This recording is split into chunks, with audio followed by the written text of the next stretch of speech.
Belajar bersama Haya. Sejarah sebagai masa lalu dan catatan tertulis. Bentuk-bentuk tulisan masa sejarah. Masa sejarah adalah masa di mana manusia sudah mengenal tulisan atau zaman ketika sudah ditemukan bukti tertulis. Bentuk-bentuk tulisan masa sejarah yang pertama yaitu aksara atau tulisan. Berdasarkan bukti-bukti tertulis yang terdapat pada prasasti abad 5 Masehi, tampak bahwa bangsa Indonesia telah mengenal huruf Pallawa dan bahasa Sanskerta. Huruf Pallawa yang telah diindonesiakan dikenal dengan nama huruf Kawi. Sejak prasasti Dinoyo 760 Masehi, maka huruf Kawi ini menjadi huruf yang dipakai di Indonesia dan bahasa Sanskerta tidak dipakai lagi dalam prasasti, tetapi yang dipakai bahasa Kawi. Prasasti Dinoyo berhubungan erat dengan Candi Badut yang ada di Malang. Kedua, kesusastraan. Seni sastra berbentuk prosa dan tembang atau puisi. Tembang Jawa kuno umumnya disebut kakawin. Irama kakawin didasarkan pada irama dari India.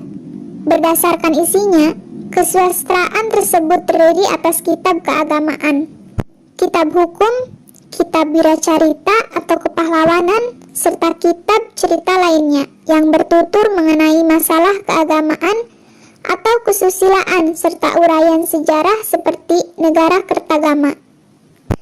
Bentuk wiracarita ternyata sangat terkenal di Indonesia, terutama kisah Ramayana dan Mahabharata. Kisah India itu kemudian digubah oleh para pujangga Indonesia, seperti Baratayuda yang digubah oleh Empu Sedah dan Empu Panuluh. Pertunjukan wayang banyak mengandung nilai yang bersifat mendidik. Cerita dalam pertunjukan wayang berasal dari India, tetapi wayangnya sendiri asli Indonesia. Bahkan muncul pula tokoh-tokoh pewayangan yang khas Indonesia, seperti Semar, Gareng, Petruk, dan Bagong. Bentuk-bentuk tulisan masa sejarah yang terakhir yaitu bukti peninggalan. Yang pertama ada prasasti. Prasasti adalah peninggalan tertulis yang dipahatkan dan dilukiskan pada bahan yang tidak mudah musnah, seperti batu, logam, dan gading.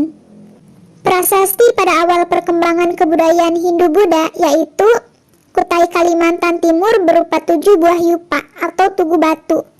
Tarumanegara Jawa Barat, Prasasti Ciarutem, Kebon Kopi, Jambu, Tugu, Muara Cianten, dan Cidang Hiang. Sriwijaya, Prasasti Kedukan Bukit, Talang Tuo, Telaga Batu, dan Prasasti. Mataram kuno, Prasasti Canggal mengenai pendirian Lingga. Yang terakhir yaitu ada Sailendra, Prasasti Kalasan, Brangka ditulis dengan huruf Pranagari. Selanjutnya yaitu dari bukti peninggalan sejarah ada kitab-kitab yang terkenal pada masa kerajaan, yaitu ada beberapa kitab yang terkenal pada masa kerajaan yaitu masa Kediri ada kitab Arjuna Wiwaha, masa Majapahit 1 dihasilkan Nagara Kertagama, Majapahit 2 dihasilkan Pararaton. Pada masa Islam muncul banyak karya sastra seperti Hikayat Pandawa 5, Hikayat Perang Pandawa Jawa, dan lainnya. Cerita Panji seperti Sair Ken Tambunan dan lainnya. Kitab Suluk, kitab yang bercorak magis, berisi ramalan, penentuan hari baik dan buruk, dan pemberian makna terhadap suatu kejadian. Yang terakhir yaitu ada kitab yang ditulis oleh para pujangga dari kerajaan Islam di Indonesia. Di antaranya Kitab Bustanu Isalatin, Kitab Sastra Gending, dan Kitab Ade Alopiloping Bicarana Babahie. Selanjutnya ada dokumen. Dokumen adalah surat berharga yang tertulis atau tercetak yang dapat dipakai sebagai bukti atau keterangan. Yang terakhir ada tulisan Arab atau tulisan Jawi. Tulisan Jawi ialah sejenis abjad Arab yang disesuaikan untuk menulis bahasa Melayu. Dari segi penggunaannya, tulisan Jawi merupakan abjad Melayu tetapi sudah diganti oleh abjad Rumi. Maka penulisan Jawi hanya digunakan dalam masalah keagamaan dan budaya.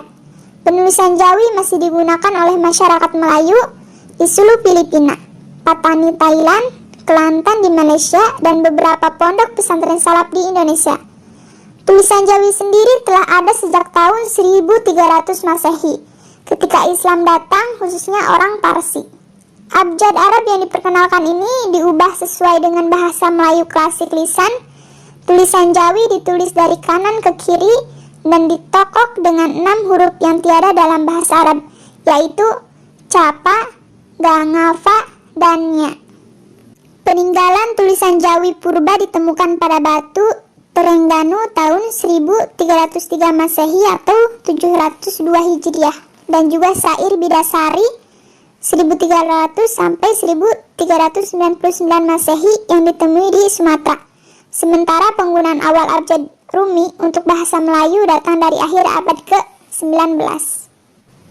Selanjutnya, kedudukan dan fungsi bahasa Indonesia. Sebagai bahasa resmi negara, usia bahasa Indonesia sudah mencapai bilangan ke-62 tahun. Bahkan, dalam kedudukannya sebagai bahasa nasional, bahasa Indonesia sudah berusia 79 tahun. Pemerintah menetapkan bulan Oktober sebagai bulan bahasa. Sementara, di lapangan secara jujur harus diakui, kalau bahasa Indonesia belum difungsikan secara baik dan benar. Para penuturnya masih dihinggapi sikap inferior, rendah diri sehingga merasa lebih modern, terhormat, dan terpelajar. Oke sahabat Haya, itulah sedikit pembahasan tentang bentuk-bentuk tulisan masa sejarah. Sahabat Haya, jangan lupa ya untuk terus semangat belajar bersama Haya Education. Dengan cara mendukung channel ini, jangan lupa like, comment, share, and subscribe. Terima kasih, sampai jumpa di video berikutnya.